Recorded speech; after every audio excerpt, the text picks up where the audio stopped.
అందరికీ నమస్కారం. Welcome to our channel. Murthy reaction కోసం నేను కూడా వెయిట్ చేస్తున్నాను. మూర్తి రియాక్ట్ అయిన వెంటనే నేను కూడా వీడియో చేస్తానని మన ఆడియన్స్కి చెప్పాను, ప్రామిస్ చేశాను. మూర్తి చాలా సంచలన ఆరోపణలు చేశారు చంద్రబాబు నాయుడుపై. చంద్రబాబు నాయుడు మ్యానిపులేటర్, చంద్రబాబు నాయుడు తన సొంత అవసరాల కోసం బమ్మిని తిమ్మిని చేస్తాడు, చంద్రబాబు నాయుడు నిజాన్ని తొక్కి పెడతాడు, చంద్రబాబు నాయుడుకు నిజంతో పని లేదు, చంద్రబాబు నాయుడు సొంత లాభం కోసం ఎటువంటి ప్లేటు ఫిరాయింపు పనులకైనా పాటుపడతాడు, తను అందులో సిద్ధహస్తుడు అని అర్థం వచ్చే విధంగా ఆర్తనాదాల మూర్తి సంచలన వ్యాఖ్యలు చేశాడు. నేను కూడా అవాక్కయ్యాను. ఇదేంది ఇది? తనను తాను కాపాడుకోవడానికి చంద్రబాబు పైన నెపం మోపుతున్నాడు, చంద్రబాబును బ్యాడ్ బుక్స్లో చూపిస్తున్నాడు, చంద్రబాబును ఒక మోసకారి, ఒక దగాకోరు అని చెప్పే ప్రయత్నం చేస్తున్నాడని నేను కూడా అవాక్కయ్యాను. ఒక్కసారి మూర్తి గారు ఏం చెప్పారో వినండి. డాక్టర్ కాదంబరి జత్వాని, డాక్టర్ లేదు పాడలేదు, కానీ డాక్టర్ కాదంబరి జత్వానికి జిందాల్కి ఒక ఇష్యూ ఉంది. పారిశ్రామికవేత్త జిందాల్కి డాక్టర్ కాదంబరి జత్వానికి ఇటీవల వారం 10 రోజుల క్రితం అదే జిందాల్ కూటమి ప్రభుత్వంలో కడపలో స్టీల్ ప్లాంట్ ప్రారంభోత్సవం వారం 10 రోజులు గడవలేదు, కాదంబరి జత్వాని మీద అప్పుడు జగన్మోహన్ రెడ్డి గారు పెట్టిన కేసులో ఛార్జ్షీట్ వేశారు. జిందాల్ సీఎంలు కలిసినప్పుడల్లా కాదంబరి జత్వాని కేసులో కీలక మలుపులు ఉంటాయి. జిందాల్ సీఎంలు కలిసినప్పుడల్లా కాదంబరి జత్వాని కేసులో కీలక మలుపులు ఉంటాయి. జిందాల్ సీఎంలు కలిసినప్పుడల్లా కాదంబరి జత్వాని కేసులో కీలక మలుపులు ఉంటాయి. ఛార్జ్ షీట్ వేశారు, ఆమె బ్లాక్మెయిల్ చేసింది, ఆమె క్లీన్ చిట్ ఇవ్వలేదు, కుక్కల విద్యాసాగర్ ఇన్నోసెంట్, 4 ఐపీఎస్లు సీతారామాంజనేయులు, కాంతిరాణ టాటా, గున్ని వీళ్ళంతా కూడా ఇన్నోసెంట్, కూటమి ప్రభుత్వం తప్పు చేసింది, ఒక బ్లాక్మెయిల్ చేసిన వ్యక్తిని ప్రోటోకాల్ ప్రకారం తీసుకొచ్చి దర్శనాలు చేయించి కేసులు పెట్టి కక్ష సాధించి ఐపీఎస్ లోపలికి పంపింది. ఈ ప్రభుత్వం ఇప్పుడు క్షమాపణ చెప్తుందా? ఆమె తీసుకొచ్చి ఇంటర్వ్యూ చేసిన జర్నలిస్టులు ఏం చేయాలి? వాళ్ళు ఉరితీయాలా? ఆర్తనాదాల మూర్తి బాధ మామూలుగా లేదండి. సో నువ్వు చెప్తేనే కదయ్యా స్వామి మేము ఎంత చేశాము, ఇప్పుడు జర్నలిస్టులు ఉరిదీయాలనా, లేకపోతే ప్రోటోకాల్ ప్రకారం ఆమెకు దైవ దర్శనం చేయించింది ఎవరు, ఆమె కోసం బ్లాక్ కార్డ్ కమాండర్లు పంపింది ఎవరు, పిలుచుకొచ్చింది ఎవరు, ఆమెకు సఫర్యాలు చేసింది ఎవరు? ఆ రోజు అట్లా చేసి ఈరోజు జిందాల్ వచ్చి మీరు బాగున్నారు, మేము పిచ్చోళ్ళమా అంటే ఒకటి అర్థమైందండి మీకు క్లియర్గా? ఆ మాటల్లో భావం అర్థమైందా? ఇంతకుముందు నువ్వు చెప్తేనే కదా మేము ఇవన్నీ చేసినాము, నువ్వు చెప్తేనే కదా మేము కాదంబరి జత్వాని అని నెత్తికెత్తుకొని ఒట్టగొట్టిన మేకపోతులాగా మేము అరిచినాము, ఇవన్నీ చేసినాము. ఇప్పుడు నువ్వు వచ్చేసి సడన్గా క్లియర్గా చెప్పినాడు. ఇంకా మళ్ళీ ముసుగులో గుద్దులాట్లేదు, ఏం లేదు. వారం రోజుల క్రితం జిందాల్ వచ్చినాడు, జిందాల్ స్టీల్ ఫ్యాక్టరీ పెట్టాలంటే జత్వానీని మీరు ఏదైనా చేయండి అని చెప్పినట్టున్నాడు. అందుకనే జిందాల్ వచ్చేసి సీఎంను కలిసినప్పుడల్లా చాలా జరుగుతుంటాయి, అందులో భాగంగానే ఛార్జ్ షీట్ వేసినారని ఇంకా ఓపెన్గా చెప్పినాడు. ఇంకా దీంట్లో మళ్ళీ ముసుగులో గుద్దులాట కూడా లేదు. దీన్ని బట్టి ఏం చెప్పాలనుకున్నాడంటే మూర్తి, ఇంతకుముందు మేము వాగిన సొల్లంతా కూడా చంద్రబాబు చెప్తేనే మేము వాగినాము. నేను క్లియర్గా మీకు చెప్పానా లేదండి ఇంతకుముందు? ఒక వార్తను పెద్దది ఎట్ట చేస్తారంటే, ఇప్పుడు ఈ కేసు కాకపోయినా ఇంకొక కేసులో అయినా కానీ 3 ఐపీఎస్ అధికారులపై కక్ష తెచ్చుకున్నారు. ఇప్పుడు జత్వానియా, గిత్వానియా, లత్వానియా, మోత్వానియా అదంతా జస్ట్ ఒక డ్రామా. జత్వాని భుజంపై గన్ను పెట్టి వీళ్ళ ముగ్గురిని కాల్చాలనుకున్నాడు చంద్రబాబు, అంతే. ఆడ జత్వాని దొరికింది, దాన్ని పెద్ద చేసినారు ఆ కేసును. ఇప్పుడు ఇద్దరి మధ్య మనస్పర్ధలో, లేకపోతే డబ్బుల లావాదేవీల్లో అవకతవకలో, చీటింగ్ కేసులో రోజుకు నాకు తెలిసి భారతదేశంలో లక్షల్లో జరుగుతుంటాయి. రోజుకు పోలీస్ స్టేషన్ కంప్లైంట్లు లక్షల్లో వస్తుంటాయి. జత్వానిదే ఎందుకంత హైలైట్ అయింది? అక్కడుంది అసలు కిటుకు. సో జత్వాని కేసులో ఇలా ముగ్గురిని బ్లేమ్ చేస్తూ వీళ్ళను సస్పెండ్ చేయాలి, కక్ష తీర్చుకోవాలి అన్నది ప్రైమ్ టార్గెట్. ఇక్కడ టార్గెట్ జత్వాని కాదు, కుక్కల విద్యాసాగర్ కాదు, లేకపోతే ఈ ఆర్తనాదాల మూర్తి ఆటలో అట్టిపండు, ఏదో డబ్బులు ఇస్తే మాట్లాడే వ్యక్తి. ఇక్కడ మూర్తి అనేవాడు చాలా చిన్న వ్యక్తి, సముద్రంలో నీటి పొట్టు. కానీ target Vishal Gunni, target Kanthi Rana Tata, target PSR Anjaneyulu గారు.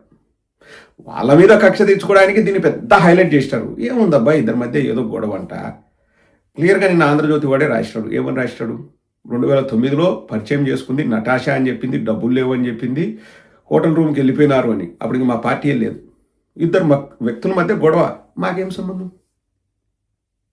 ఆ ప్రభుత్వ దీన్ని ఏమంటారు పవర్ యూజ్ చేసి ఎఫ్ఐఆర్ నమోదు చేయకుండా ఆమెను తీసుకొచ్చి ఏదో గెస్ట్ హౌస్లో పెట్టారు. అంత బుస్సు, అదంతా ఒక స్టోరీ నెరేటివ్ అంతే. ఎఫ్ఐఆర్ బుక్ చేశారు. పోలీసులు ఏమన్నా పిచ్చోళ్ళబ్బా? రేపు ఇంట్రాగేషన్ జరిగితే మేము ఎఫ్ఐఆర్ వేయకుండా ఆమెను పిలిచకొచ్చినాము అంటే మాకు ఇబ్బంది అవుతుందని పోలీసులకు తెలీదా? ఎఫ్ఐఆర్ నమోదు చేశారు, అక్కడికి వెళ్ళి మహారాష్ట్ర పోలీసు వాళ్ళకి ఇంటిమేషన్ ఇచ్చారు, తర్వాత అరెస్ట్ చేశారు. ఇవన్నీ కూడా మనం ఏం చేస్తామంటే మనకి ఇష్టం వచ్చినట్టు మనం మ్యానిపులేషన్ చేసుకుంటాం. సో తర్వాత మూర్తి చెప్పేది ఏంటంటే, ఇంతకుముందు మీరు చెప్తేనే కదా మేమంతా మాట్లాడింది. ఇప్పుడు ఏంది మీడియా పీపుల్ని, జర్నలిస్టుని ఉరిదీయాలనా?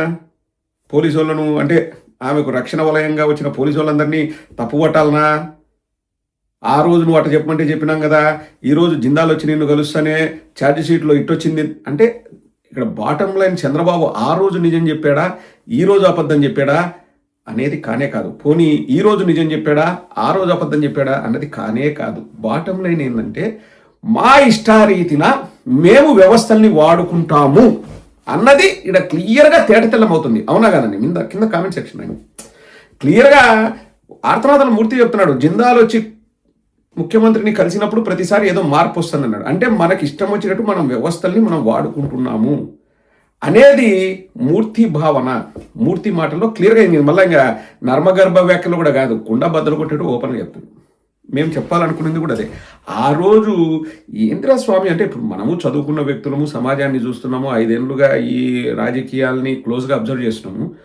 ఎవరు ఆమె ఏమన్నా మన రాష్ట్రంలో ట్యాక్స్ పేయరా? ఒక మొక్క నాటిందా? ఏదో శాప్లింగ్స్ ఏమన్నా నాటుతారు కదండి మొక్కలు, అంటే సెలబ్రిటీలంతా.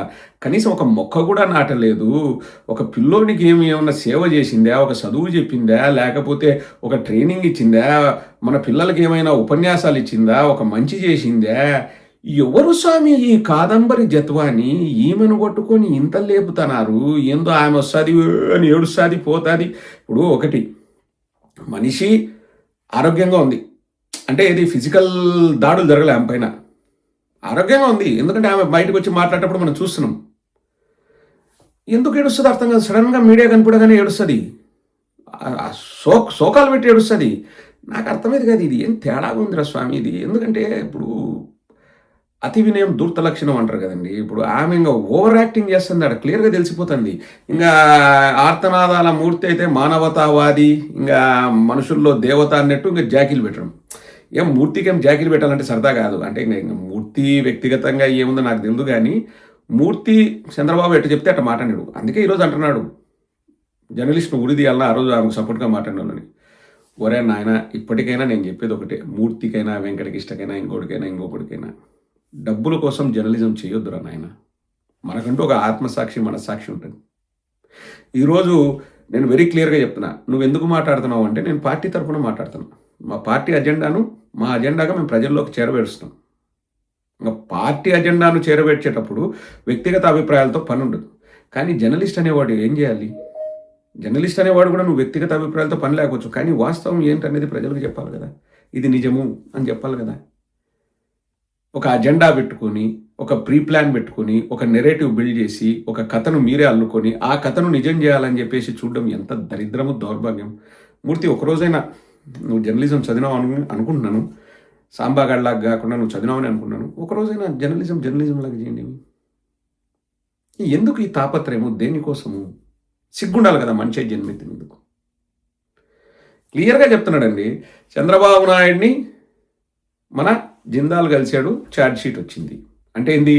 జిందాల్ చెప్పినాడు, చంద్రబాబు ఓకే ఆ రోజు జత్వాని మంచిదాన్ని అని నేనే ప్రొజెక్ట్ చేశాను, ఈరోజు జత్వాన్ని చెడ్డ చేస్తానని చంద్రబాబు ఫ్లేట్ ఫిరాయించినాడని మాట్లాడుతున్నాడు డైరెక్ట్. ఇంకా మూర్తి అంతకంటే ఇంకా దాంట్లో అర్థమేముంది? Very open. ఇంకా మళ్ళీ ముసుగులో గుద్దులాట కూడా లేదు. ఒకసారి అర్థం చేసుకోండి. రాష్ట్ర ప్రజలకే చెప్తున్నా, కాదంబరి జత్వాని కేసు కానీ, తిరుమల లడ్డు కేసు కానీ, లేకపోతే లిక్కర్ కేసు కానీ, ఇంకో కేసు కానీ అవన్నీ మ్యానిపులేటెడే. నెరేటివ్ బిల్డ్ చేసి ప్రజల మీదకి వదులుదాం, ప్రజల్ని పిచ్చోళ్ళని చేద్దాం. మతం ఉంటే మతం మీద ఇష్యూ, లేకపోతే మహిళ ఉంటే మహిళ మీద ఇష్యూ, మందు ఉంటే మందు మీద ఇష్యూ. ఏదైనా కానీ ఒక కుక్కడప్ స్టోరీతో రావడము, ప్రజల్ని మభ్యపెట్టడం. నేను ఒక లడ్డు విషయంలో కానీ, లేకపోతే లిక్కర్ విషయంలో కానీ, లేకపోతే కాదంబరి జత్వాని విషయంలో కానీ ఆ రోజు ఒక మాట, ఈరోజు ఒక మాట మాట్లాడాను. మీరే చెప్పండి. మా పార్టీ మాట్లాడిందే మీరే చెప్పండి. ఇప్పుడు ఎందుకంటే మీరే న్యాయ నిర్ణేతలు నా దృష్టిలో, ఎందుకంటే మీరు నా వీడియోలు క్లోజ్గా ఫాలో అవుతారు. కానీ వాళ్ళు ఎన్ని ప్లేట్లు మారుస్తారు, ఎన్ని ప్లేట్లు ఫిరాయిస్తారు. పక్క ప్లేట్లు తినమే కాదు, మొత్తం ప్లేట్లు ఫిరాయిస్తారు. నిజాయితీ అనేది టార్చ్ లైట్ పెట్టి ఎతికినా దొరకదండి. దుర్బిడి పెట్టి దేవులాడినా దొరకదు ఇప్పుడున్న సమకాలీన రాజకీయాలు. మన కర్మ ఎందుకంటే ఇటువంటి ఆర్తనాదాల మూర్తి, వెంకటకృష్ణ, సాంబ ఇటువంటి దగులుబాజీలంతా మేము జర్నలిస్టులం అని చెప్పేసి వాళ్ళు ఊరేగితే ఇంగా నిజాయితీ అన్నది ఏడో పోయి కలుగులో దాక్కుంటది. భయపడతది వీళ్ళని చూసి. That is the current pathetic situation in Andhra Pradesh.